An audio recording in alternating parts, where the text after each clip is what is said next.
Boa noite a todos, sejam bem-vindos a mais uma live do Coletivo Utopia Brasileira. Hoje é 26 de maio de 2020, né? A gente já está aí chegando próximo aos 70 dias de quarentena, de isolamento social, que fomos colocados diante dessa pandemia como a alternativa mais certeira de proteção e prevenção à Covid-19. E hoje teremos um bate-papo com um professor da UFRJ, do Instituto de Relações Internacionais e Defesa, um instituto criado, se não me engano, em 2017 ou 2018, professor Carlos Eduardo Martins, além que é professor também do Programa de Pós-Graduação em Economia Política Internacional pela UFRJ e coordenador do Laboratório de Estudos de Hegemonia e Contra-Hegemonia também na UFRJ. Aguardar o professor entrar aqui na nossa live para que a gente possa adicioná-lo à conversa, né? Enquanto isso, aproveito para indicar que vocês curtam a nossa página, leiam nosso conteúdo. Hoje a gente publicou um texto referente à ação da Polícia Federal diante do governador do Rio de Janeiro, né? E a relação que isso tem com o plano do governo federal em acabar com o isolamento, né? Então, sugiro que façam a leitura, comentem, compartilhem se acharem necessidade. Vou adicionar aqui o professor.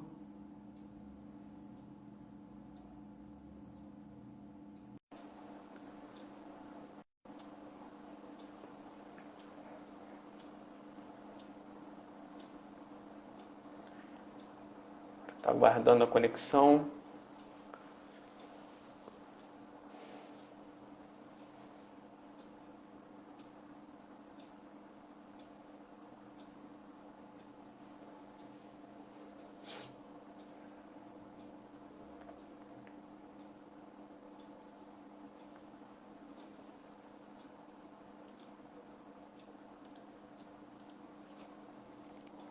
Só mais um instantinho.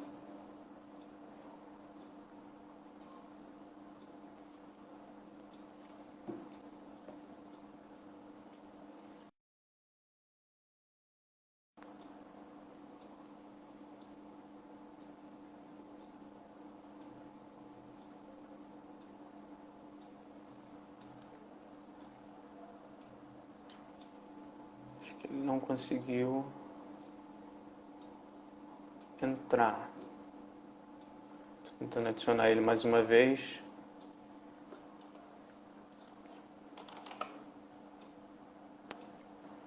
Ah, muito bem. Está conectando agora. Perfeito.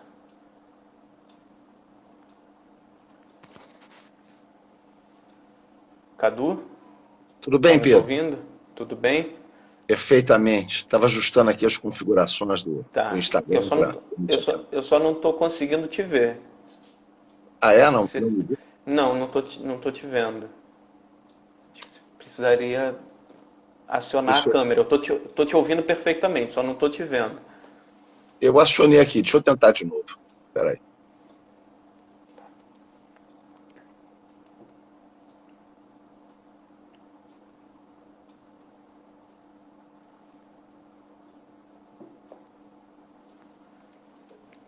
Você quer tentar sair e voltar? Eu acho que vai ser melhor aqui. Deixa eu entrar aqui para tentar mexer nas configurações.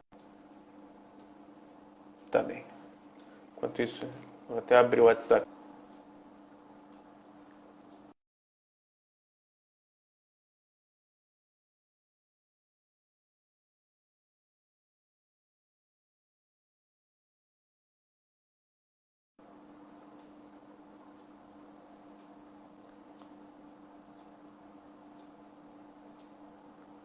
Vou guardar mais um minutinho.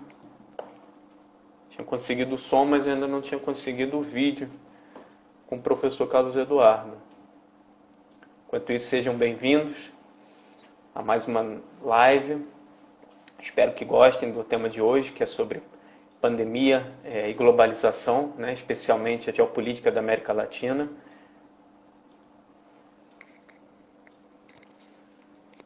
aguardar o professor entrar novamente para a gente adicioná-lo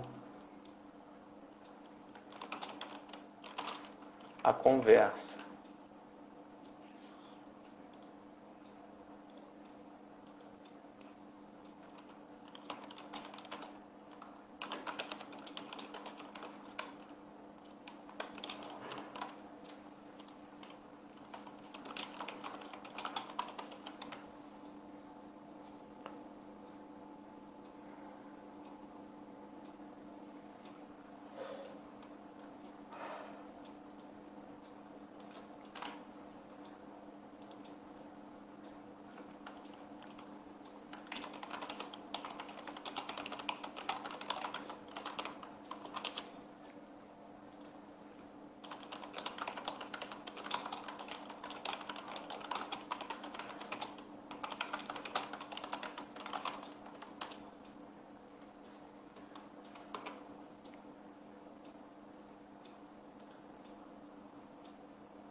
Acho que agora vamos conseguir.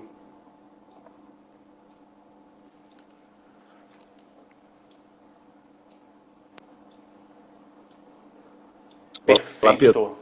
Tudo bem, Cadu? Conseguimos. Tudo certo.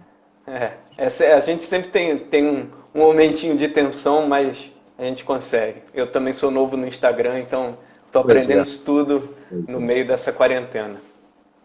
Seja bem-vindo, muito obrigado por ter aceitado o nosso convite, né? A gente tem feito uma série de entrevistas com pesquisadores, com personalidades que atuam na militância política, né? Sempre tentando trabalhar os temas atuais, que envolvem principalmente possibilidades de compreensão e de transformação da realidade. Claro. Muito bem-vindo. Muito obrigado, é um prazer aí estar com a Utopia Brasileira, me somar aí aos esforços de vocês. Certeza que vai ser um papo muito bacana. E eu queria começar, professor, com um tema que nos aproxima muito, que nos conecta muito, que é a compreensão da teoria da dependência, né, da qual você faz parte como um dos principais interlocutores, né, nesse momento. E a nossa primeira questão para a gente tratar de geopolítica da América Latina e a atual pandemia de Covid-19 trata exatamente a partir de que ferramentas que a teoria marxista da dependência pode nos trazer, né?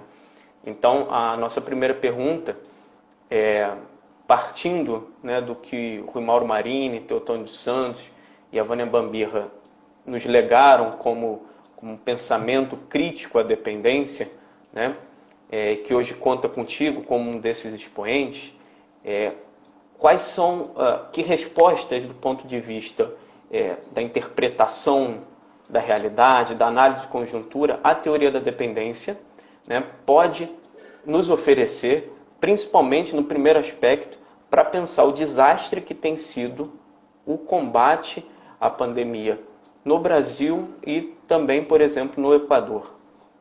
Claro, claro. Pois é, Pedro. Enfim, estamos aí numa situação dramática nesses dois países. O Brasil lidera o número de casos absolutos na América Latina.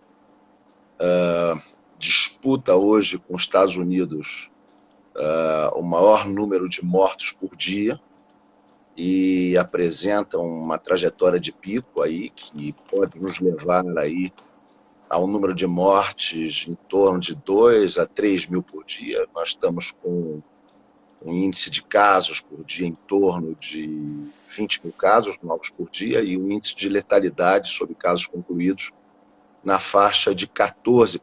Então, isso nos projeta aí o número de mortos em 15, 20 dias para mais de 2 mil. E o Equador lidera o número de mortes por habitantes na América Latina, né, sendo um dos países com o maior número de mortes por habitantes do mundo, né? O que explica esse fracasso tão grande nesses dois países? Acho que tem algumas coisas em comum. Nos dois casos, a preservação de políticas de austeridade. No caso do Equador, a dolarização cobra todo o seu custo, é um país que está amarrado a uma moeda estrangeira, portanto, sem nenhuma soberania sobre a sua política monetária. É um país que não pode, por exemplo, fazer uma política de expansão monetária, porque não tem moeda própria. Teria que buscar alternativas. Né? E um país que tem optado por políticas de cortes de gasto público, políticas de demissão de servidores públicos durante a pandemia. Ao invés, não é, do Equador buscar fazer uma política de imposição dos custos sobre as grandes fortunas, sobre os bancos equatorianos. Os bancos equatorianos têm uma fortuna equivalente a mais de 60% do PIB equatoriano. Então, em vez de fazer uma política de apropriação desses recursos, seja pela via fiscal, seja por um processo de nacionalização em função da emergência social, não. O Equador cruza os braços para essa alternativa, se restringe aos limites que a dolarização impõe, sofre uma crise do balanço de pagamentos muito séria nesse momento, um momento de queda acentuada dos preços das commodities, e um momento também em que o Equador deixa de receber uma das fontes de sustentação do seu balanço de pagamentos, que são as remessas de divisas enviadas pela população equatoriana no estrangeiro. O Equador é um dos países da América Latina que mais tem população no estrangeiro em relação à sua população dentro do país. Então, essa fonte seca. E então o Equador está sendo muito fortemente afetado por essa crise do balanço de pagamento, sem tomar nenhuma iniciativa mais arrojada em relação às estruturas internas da dependência.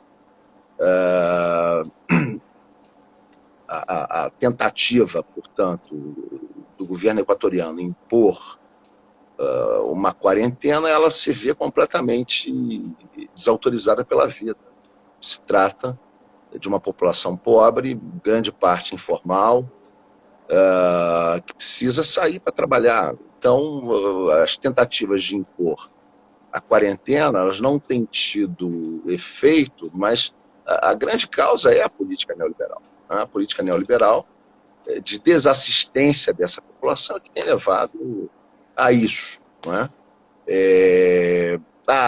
Enfim, as desigualdades estruturais, históricas no Equador, um país com dois grandes centros de aglomerados populacionais, que são Quito e Guayaquil, que são os epicentros da Covid no Equador. Guayaquil, uma cidade que praticamente privatizou todos os serviços públicos, e, portanto, não é?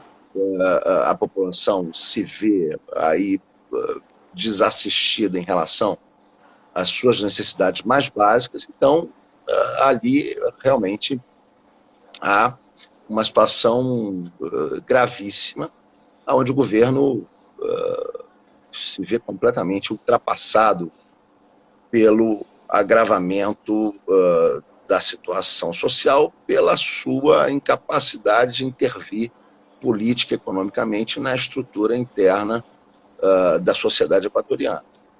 No Brasil, nós temos também, né, uma política de austeridade que o governo Bolsonaro e Paulo Guedes querem manter a qualquer custo.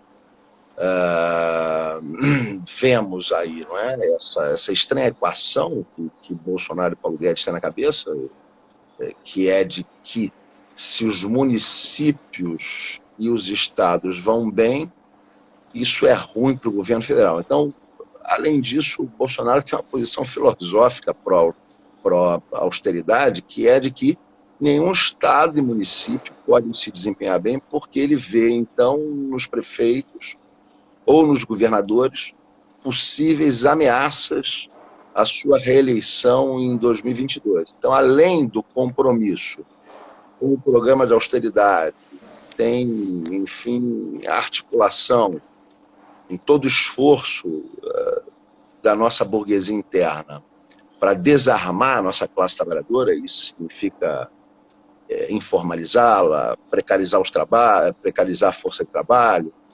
Além desse comprometimento da burguesia interna com isso e do imperialismo, de desmontar também a nossa capacidade de organizar alguma ameaça tecnológica, alguma ameaça produtiva à sua liderança no mundo, não é? E nas Américas. Além disso, nós temos essa adesão pessoal do Bolsonaro a esse projeto por razões da sua personalidade. Enfim, isso tem a ver, não é só uma questão, claro, também individual, da personalidade individual dele, do ponto de vista, digamos assim, uma característica exclusivamente individual.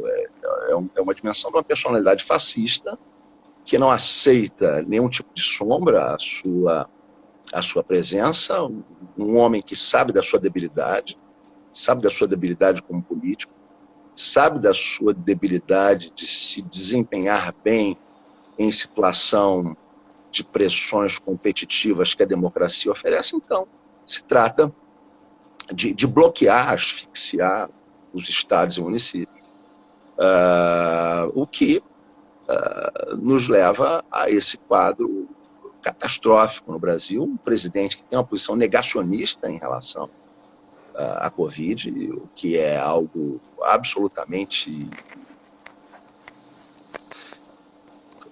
quase único, se não totalmente único no mundo hoje, né? Todos os que inicialmente relativizavam a gravidade da pandemia diante das evidências voltaram atrás. Bolsonaro permanece nisso e permanece nesse projeto que é o de destruir o isolamento, retomar a atividade econômica plenamente. Não é? Nós vimos nas lives do Bolsonaro com o empresariado brasileiro, ele diz: por mim tudo funciona, por mim estaria tudo funcionando. Então, o projeto dele é destruir o isolamento, enfiar cloroquina goela abaixo da população brasileira, tendo ele relações com os principais empresários produtores de genéricos no Brasil e que serão os grandes beneficiários da elevação das vendas de cloroquina. Então, nós temos no Brasil essa política de austeridade que Paulo Guedes estabelece, não é? Uma política de austeridade que atinge as pequenas e médias empresas.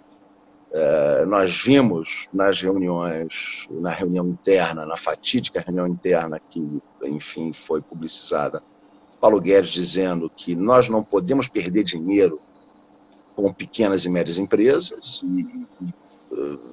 embora se estabeleça um programa, se sabe que o dinheiro não chega, se sabe que há um conjunto de entraves que estão sendo colocados, né, para as pequenas empresas receberem esse auxílio, e também os trabalhadores informais. Então, a população brasileira é abandonada e fica vulnerável, não é, à situação de desemprego, informalidade, e com isso, evidentemente, a sua adesão às políticas de isolamento tende a ser baixa, por mais que a população brasileira entenda a importância dessas políticas. Né? Então, no caso brasileiro, trata-se realmente de uma orientação completamente absurda. Né? O Brasil é um país que ainda tem moeda soberana, por mais que o Paulo Guedes esteja querendo destruir o real, né? E praticar essa política de câmbio flutuante, que está facilitando a fuga de reais para o dólar, contrariando, inclusive, as orientações do FMI. O FMI, neste momento, está recomendando que os países periféricos estabeleçam controles da conta capital. Né? E Paulo Guedes cria um sistema onde ele baixa a Selic, por outro lado, eleva os juros do BNDES, estrangulando o crédito para as empresas. Os pacotes de ajuda que o Paulo Guedes tem impulsionado, eles beneficiam sobretudo os bancos, que têm recebido trilhões de recursos e aumentam as taxas de juros para emprestar. Então, nós temos realmente uma situação de desarticulação completa do governo em relação às necessidades da economia brasileira. E eu dizia, é uma situação absurda, porque o Brasil é um dos países que tem mais reserva cambial no mundo. O Brasil tem aí cerca de 1 trilhão e 500 bilhões de dólares de reserva. O Brasil podia fazer controle da conta capital, usar parte das reservas. Tem várias iniciativas que o Brasil poderia tomar, seja simplesmente emitir moeda, seja usar parte das reservas com controle de capital para manter segurança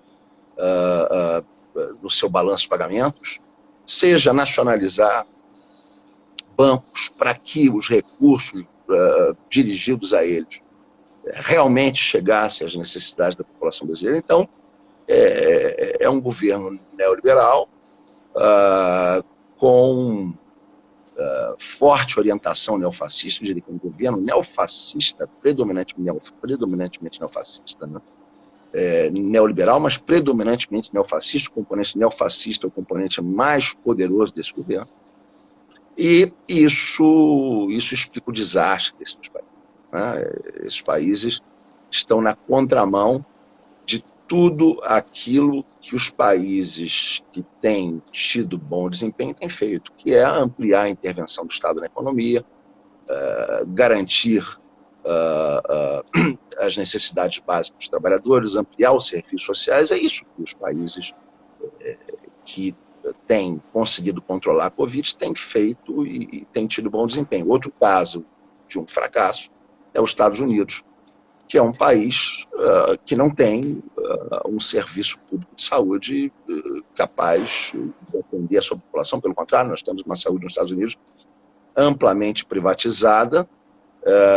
Inclusive o Obamacare, todo o esforço do Obamacare era de estender planos de saúde privados para a população, que acabou sendo limitado pelo Congresso, desmontado pelo Obama. Então nós temos nos Estados Unidos um serviço de saúde caríssimo, que não cobre a população norte-americana em condições normais, e muito menos agora nessa situação de altíssimo desemprego, o que explica esse desastre norte-americano.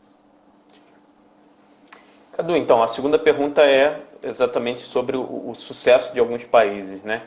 Então, assim, que estratégias que a gente viu sendo adotadas, né, tanto do ponto de vista tecnológico quanto comercial, principalmente pela Venezuela e pela Argentina, né, que permitiram um rigoroso controle da disseminação do vírus, né? A Argentina tem nem 400 mortes, a Venezuela, o último dado que eu tinha era de 10 mortes e alguns dias sem contaminação, apesar desses países não terem, diferentemente do que você citou dos Estados Unidos, uma indústria da área de saúde de alta tecnologia, né? Então, quais foram essas medidas, principalmente do ponto de vista comercial, né, e também do ponto de vista social, que permitiram esse sucesso da Venezuela e da Argentina? Pois é, Cuba já tinha provado que para ter bons resultados em saúde você não precisa de grandes recursos, né? Basta que você tome as decisões políticas corretas. E a China agora também demonstra. A China é o país que criou o maior sistema público universal de saúde do mundo. A partir de 2015, a China universalizou o seu sistema de saúde, que é um sistema voltado para tecnologias de baixa e média complexidade, mas que alcançam a população inteira. E isso tem um resultado muito melhor, por exemplo, que o sistema dos Estados Unidos, que é um sistema de altíssima complexidade, mas para poucos, e com efeitos muito limitados. Quer dizer, nós estamos caminhando para uma transição histórica muito importante, que é a transição para um novo paradigma tecnológico, que é o paradigma biotecnológico. Esse paradigma é um paradigma intensivo em bens públicos, como saúde pública, educação pública e segurança ambiental. não é possível mais se pensar nesse mundo com essa escala de circulação de pessoas e mercadorias. Não é mais possível se pensar esse mundo dessa dimensão populacional. Não é possível mais se pensar esse mundo separando a saúde pública da saúde privada. Não é mais possível ter saúde privada sem haver saúde pública. Não é possível você ter uma população que está sendo vulnerável econômica e socialmente a doenças e isso não afetar um pequeno conjunto de pessoas que estão protegidas economicamente porque podem comprar certo serviço. Esse modelo é um fracasso, né? E a China prova isso. A China é um país com nível de renda per capita muito inferior aos Estados Unidos e rapidamente controlou a pandemia, enquanto que os Estados Unidos, sendo o maior PIB do mundo, está sofrendo amplamente. Isso vale como introdução para se falar da Argentina e da Venezuela. Venezuela, veja você, é um país que está numa situação econômica dificílima, sofrendo um embargo brutal. Um país que tem praticamente uma única fonte de exportação, que é o petróleo, né?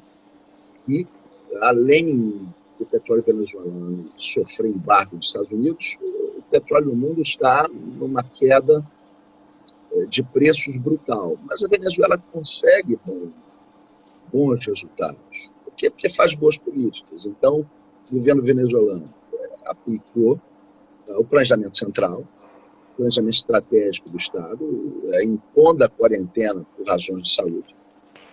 O governo venezuelano ele assumiu o pagamento de salários de todos os trabalhadores afetados pela Covid, né, do setor formal, do setor informal. Então, o governo venezuelano tem respostas. Além disso, o governo venezuelano tem as missões, tem a missão Bairro Adentro, que é uma missão que busca levar a saúde pública às populações vulneráveis e que está amparada na cooperação com médicos cubanos. O governo venezuelano ampliou a cooperação e recebeu mais 120 médicos cubanos para atuar no controle da pandemia. Então, o resultado tem sido muito favorável na Venezuela. O governo venezuelano também proibiu o pagamento de aluguéis. O governo venezuelano ele determinou que as comunicações são serviço essencial e proibiu o desligamento do acesso à comunicação por falta de pagamento. Então, um conjunto de medidas que priorizam as necessidades públicas e que, mesmo em situação de carestia, são muito mais efetivas do que as que estão sendo tomadas por países ricos. Quer dizer, isso coloca em questão a civilização capitalista. Que mundo que nós precisamos? Nós precisamos do quê? Do mundo onde nós tenhamos, cada ano, novos protótipos de carro. Nós precisamos de um mundo onde se troque de celular a cada 4, 5, 6 meses.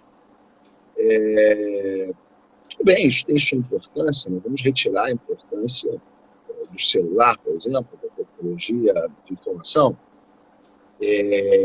mas nós não podemos colocar isso acima de certos bens essenciais, como a educação, como a saúde. Então, nós precisamos voltar para um outro tipo de civilização, né? Uma civilização que priorize as nossas necessidades essenciais. A questão também do controle da poluição ambiental. Essa é uma questão chave. A China tem caminhado muito fortemente nisso, se tornando a maior produtora de energia limpa do mundo. A Argentina também vai nessa direção. A Argentina é o país que está tendo a quarentena mais rígida do mundo. algumas cidades da Argentina vão ter, com a última decisão do Alberto Fernandes, 80 dias de quarentena. Buenos Aires vai estar submetida a 80 dias de quarentena extremamente rígida, com controle por drones, prisão daqueles que violam, enfim, as determinações governamentais. O governo argentino não tem sido tão extensivo quanto o governo venezuelano nas proteção da economia, mas tem tomado algumas iniciativas. Por exemplo, o governo argentino rompeu com o pagamento da dívida externa, para priorizar as necessidades sociais. O governo argentino também estabeleceu a isenção de impostos para empresas e trabalhadores atingidos pela Covid. Né?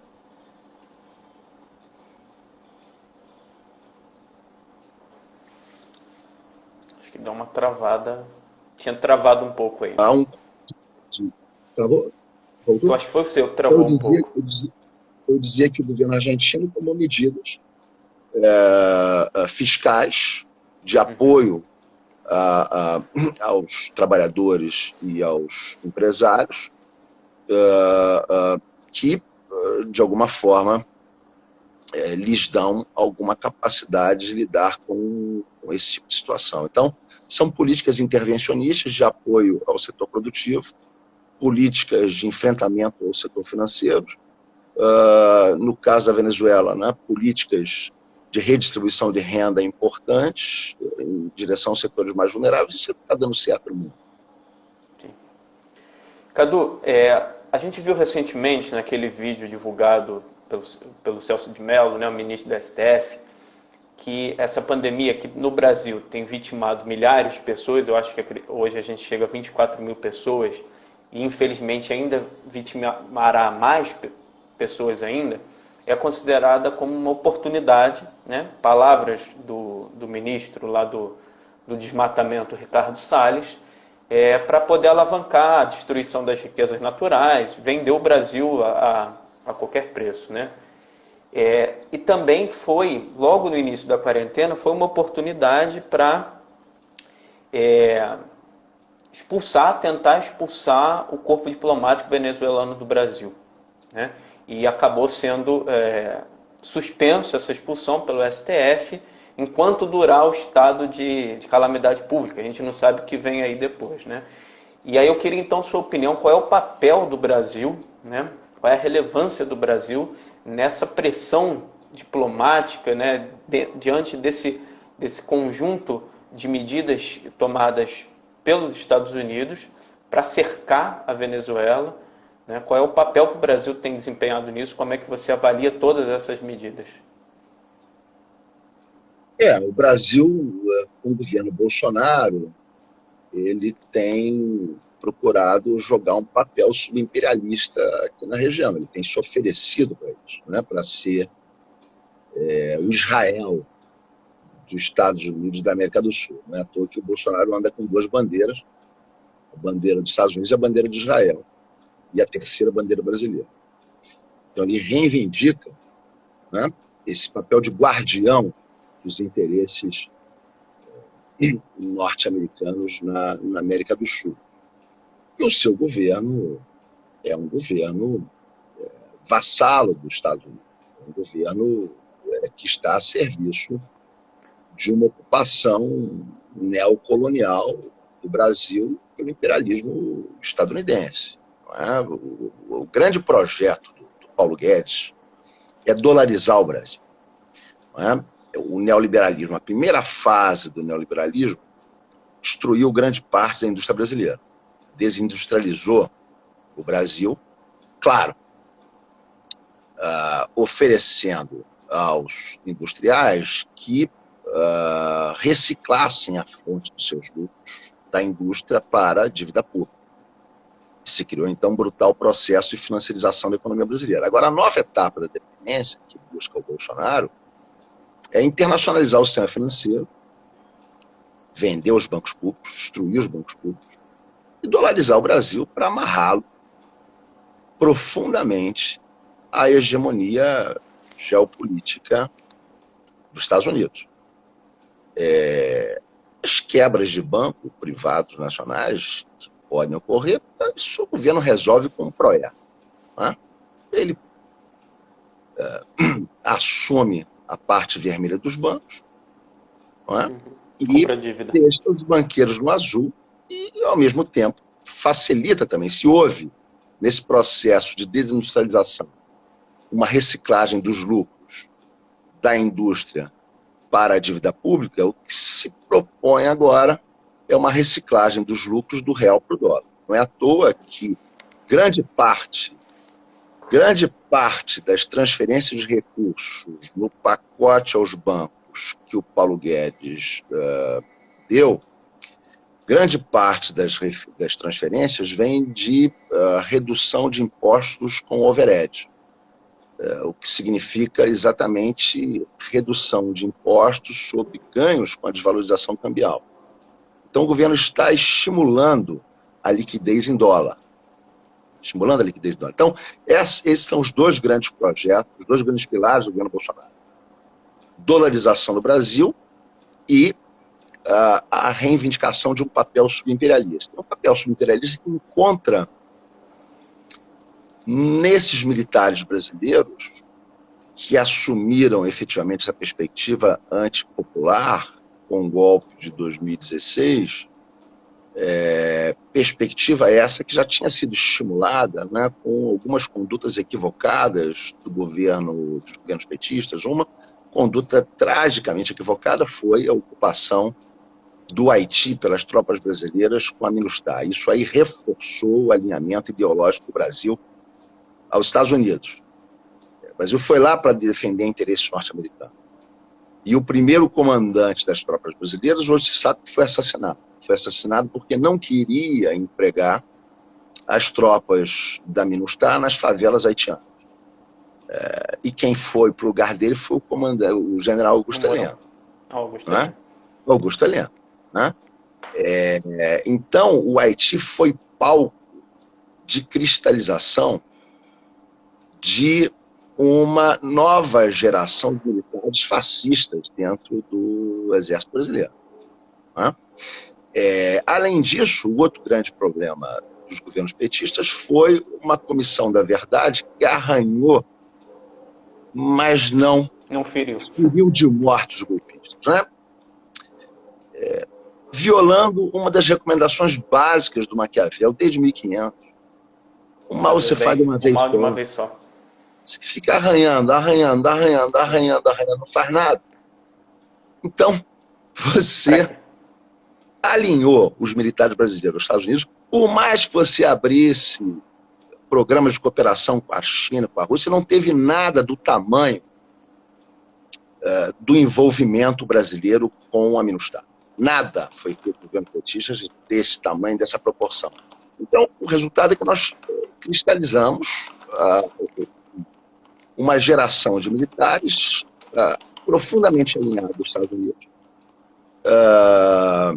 golpistas, e que, se você for olhar, por exemplo, o documento das Forças Armadas de longo prazo, eles fazem um planejamento para 2030, o que eles tomam em consideração? Eles aceitam, por exemplo, a PEC 95 como um dado da realidade. Então, o que eles propõem é alinhar o Brasil aos Estados Unidos. Então, se a PEC 95 é irremovível, e se isso vai significar, segundo os militares brasileiros, que o Brasil nem mesmo possa mais manter a pretensão de ter forças armadas de média complexidade, qual é a alternativa? A alternativa é a colonização. É uma nova etapa de colonização. Então, nesses documentos, eles propõem, está tudo lá, eles propõem que o Brasil seja um aliado preferencial da OTAN, colocam que a OTAN é o que há de melhor no mundo, do ponto de vista de desenvolvimento tecnológico e organizacional nas Forças Armadas, e dizem o seguinte, prevendo o cenário, que a situação de conflito com a Venezuela, 2017, o governo Temer, que a situação de conflito com a Venezuela pode levar uma intervenção militar norte-americana com implicações para o Brasil. Está dito, com implicações para o Brasil. Então, esse projeto subimperialista, neofascista do Bolsonaro, ele encontra acolhimento em setores das Forças Armadas que aceitaram o neoliberalismo, que aceitaram ser uma força de classe, uma força de uma burguesia interna decadente, que resolveu abandonar completamente qualquer projeto de desenvolvimento das forças produtivas, porque tem medo do seu povo. Tem medo do seu povo, tem medo de que os nossos trabalhadores, tendo um pouco mais de acesso à educação pública, tendo um pouco mais de acesso às tecnologias de informação e tendo formalidade do emprego, que esses trabalhadores coloquem em questão os altos níveis de desigualdade em que essas burguesias internacionais se garantiram, colocam em questão a superexploração do trabalho, mencionada por Mauro Marini como uma característica estrutural do capitalismo independente. Então, essa é a questão, uma burguesia interna que traiu o Brasil, traiu a população brasileira, e se entregou de bandeja ao imperialismo, e busca essa liderança patética, que é o Bolsonaro, como fiador dessa entrega. Nós estamos vivendo um dos momentos mais patéticos que um povo pode viver na sua história. É isso que nós estamos vivendo. Sinceramente, eu não tinha dimensão desse documento dos militares, que eles expõem com tamanha clareza, com tamanha, né, ipsis literis, o pensamento neoliberal e subimperialista deles. Eu sinceramente, a coisa é pior do que a gente imagina. Eu passo para vocês depois do... Esses documentos são públicos? Sim, documento público. Outro dia estava lendo aqui em casa. Cadu, eu vou esticar um pouco a nossa conversa agora para a geopolítica internacional, né? Tentar pensar para além da América Latina, pensar também a realidade que a gente tem em boa parte do mundo, né? Você, num texto recentemente que você publicou num site chamado A Terra Redonda, você fala sobre a transição da globalização neoliberal para o caos sistêmico até que uma nova ordem seja estabelecida. Fecha aspas, né? É certo que a China tem um papel preponderante nesse cenário, mas a minha pergunta é: quais características você acredita que assumirão as trocas entre as nações no mercado mundial? Sob a hegemonia da China, provavelmente. Eu acho que a China tem um padrão de acumulação que coloca forte ênfase no papel do Estado, não é? Se nós formos ver, por exemplo, as 500 mais importantes empresas do mundo, do ponto de vista do seu poder econômico, listadas pela Fortune, as 500 globais da Fortune. Em 2000, apenas 9 delas eram estatais chinesas. Em 2017, 75. Então, a China tem um padrão de acumulação fortemente centrado no Estado e com forte projeção internacional. E isso tende a se destacar agora nessa inflexão que nós estamos vivenciando. Exatamente porque, nesse período que nós estamos vivenciando, as empresas que podem ter bom desempenho são as estatais, que são aquelas que não necessitam de altas taxas de lucro, são aquelas que podem empregar altos volumes de capitais com baixas taxas de retorno, porque estão orientadas por objetivos públicos, objetivos sociais, objetivos estratégicos, e não tem apenas o cálculo privado do lucro como referência. Então, isso já está se expressando nas taxas de crescimento e de recessão, como é que elas estão se distribuindo no mundo.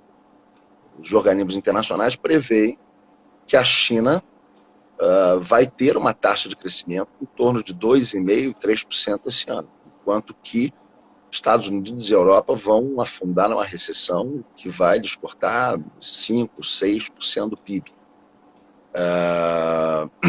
Então a China ganha muito poder de fogo, a China se transforma numa líder tecnológica mundial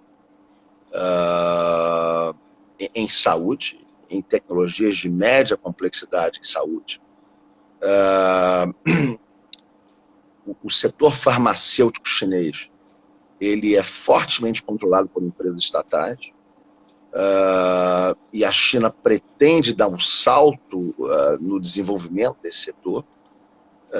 Hoje, por exemplo, a China produz 80%, 90% dos componentes ativos dos antibióticos norte-americanos. E a China quer dar um salto para não apenas produzir os componentes ativos, mas os próprios medicamentos finais. Sendo que boa parte da complexidade já está na produção dos componentes ativos. Então, é mais uma questão logística do que propriamente uma questão de salto tecnológico para a China dar espaço. Então, a China vai liderar. Então, a saúde mundial, tecnologia da saúde mundial, a China vai liderar tecnologias limpas. A China tem 20% das emissões de carbono do mundo, os Estados Unidos 17%, mas a emissão de carbono por pessoa na China é muito menor. E a China, em função dos níveis de poluição que afetava a sua população, dos problemas respiratórios, a China passou a investir fortemente em tecnologias renováveis. Então, todos esses sistemas de locomoção, a eletricidade, são chineses, bicicletas, artefatos de locomoção de pequena distância, são todos chineses. Esse é o grande investimento que a China faz. Então, acho que nós vamos ter um padrão de trocas internacionais fortemente regulado por isso, pela presença do Estado, por um papel protagônico que a China busca, onde a ajuda internacional vai continuar a ser um item importante. A China tem 2 grandes projetos internacionais. Um projeto é o da Rota da Seda, da nova Rota da Seda, onde a China busca criar as bases econômicas de uma Eurásia. É um projeto voltado para a projeção da China na Ásia e na Europa. E o outro projeto é o projeto do BRICS, né? Onde se monta uma arquitetura financeira, onde se monta um banco de desenvolvimento. E, junto a isso, a China tem atuado com programas de ajuda bilateral. A China tem grande interesse, por exemplo, no que se passa na América do Sul, na América Latina. Uma dificuldade para o imperialismo norte-americano conseguir impor seus interesses aqui é exatamente que a Venezuela, por exemplo, ela não está sozinha, ela tem apoio militar da Rússia. Então, a posição norte-americana é uma posição desesperada contra o tempo, porque o tempo joga contra os Estados Unidos, daí eles tentarem interromper esse jogo competitivo, né? Se nós tomarmos, por exemplo, um indicador, que é o indicador de número de patentes registradas internacionalmente, a partir de 2015 a China passa os Estados Unidos, né? Então nós estamos diante de um mundo onde as pressões competitivas estão jogando fortemente contra as potências imperialistas e as burguesias dependentes a elas aliadas. E uma resposta a essa decadência tem sido o surgimento do neofascismo, que é uma forte ameaça à humanidade.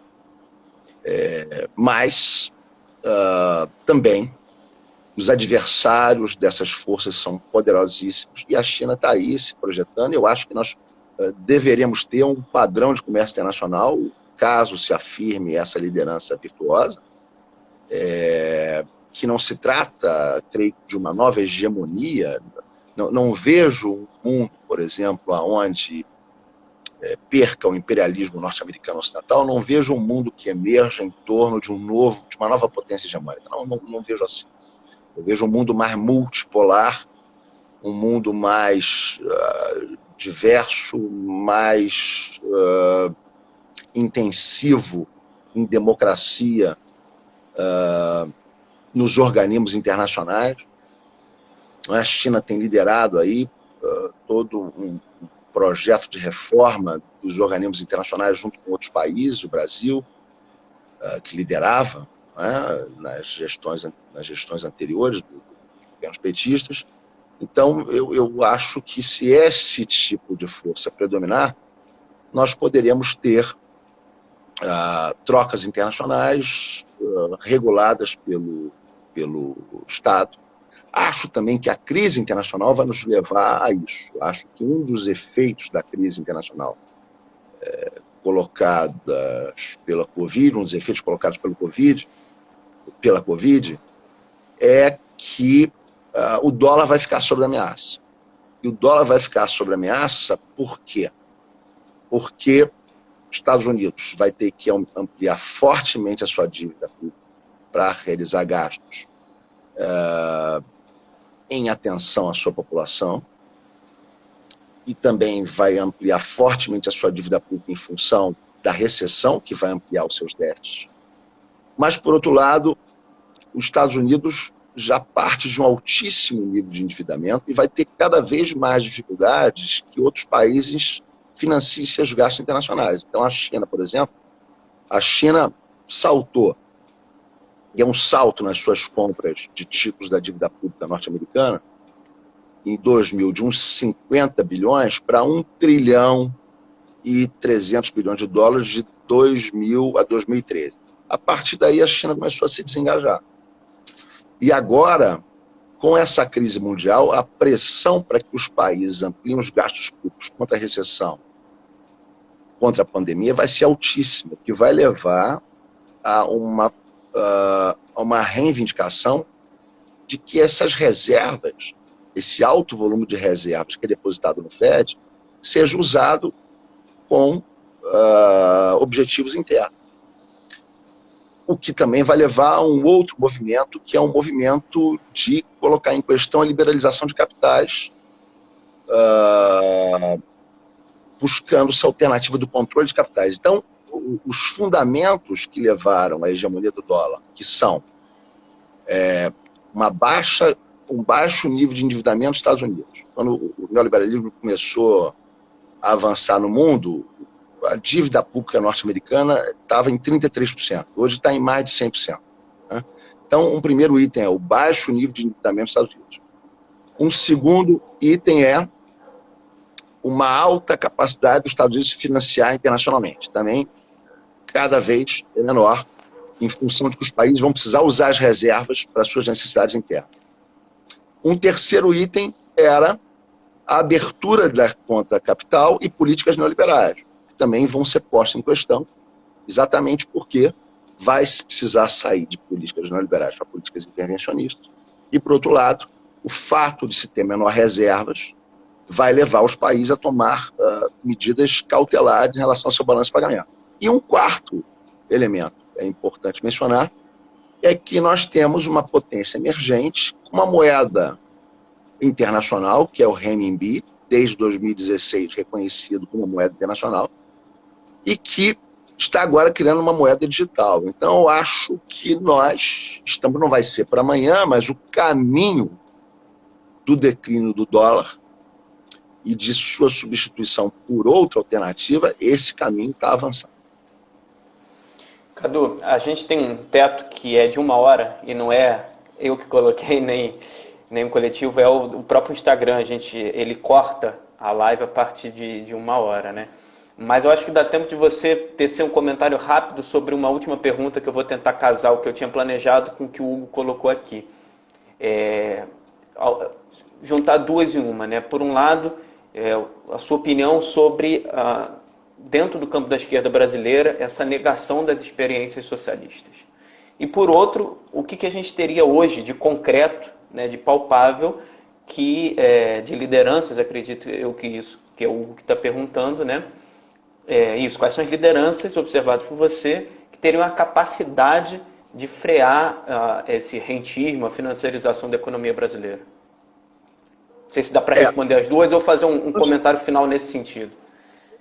Uma grande tragédia brasileira é que nós tivemos aí, com a ascensão do PT, uma esquerda comprometida com o liberalismo, né? Com o liberalismo burguês, e com um projeto de reformas extremamente limitado. A ideia era graduar as reformas num nível de velocidade e mesmo num nível de alcance que fosse assimilável pelo grande capital. Daí o PT se comprometeu com todas as estruturas principais que haviam sido deixadas pelo governo Fernando Henrique Cardoso, né? A financiarização, o desenvolvimento do agronegócio, enfim.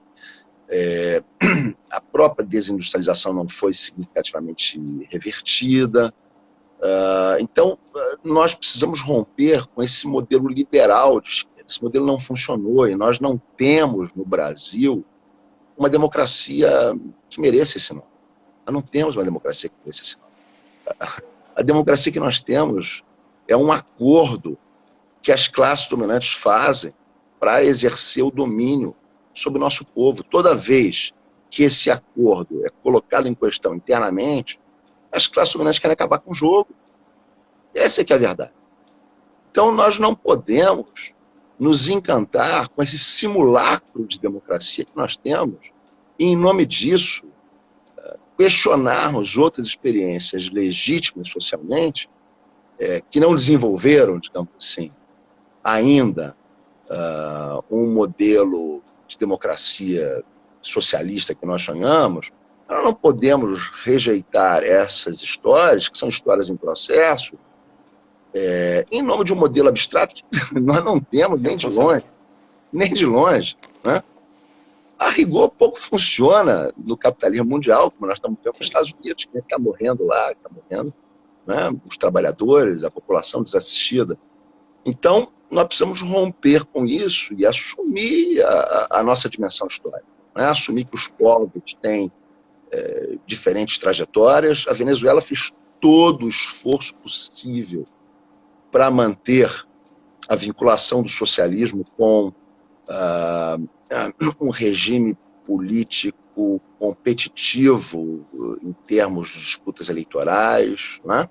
Fez todo o esforço, mas foi um país completamente sabotado de todo jeito, por dentro, por fora, pelo lado.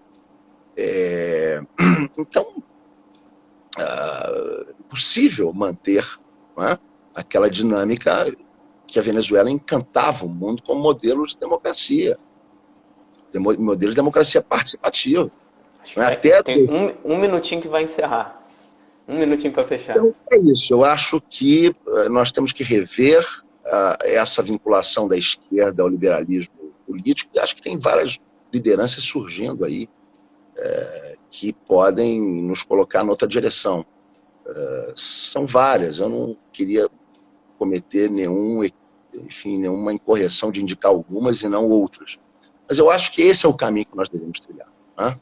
Nós devemos criar uma frente de esquerda, mas uma frente de esquerda com essa perspectiva mais ousada. Do contrário, o neofascismo vai passear sobre as nossas cabeças. Como está fazendo atualmente, né? Cadu, muito obrigado pela sua participação. Foi um bate-papo excelente, uma verdadeira aula sobre economia política e geopolítica, né? Esperamos contar com você em outras oportunidades, né? Essa é apenas uma iniciativa que está bem no começo e até a próxima. Muito obrigado, um abraço a todos. Muito obrigado, eu super saúdo a iniciativa, um forte abraço a todos vocês. Até mais, gente. Um abraço.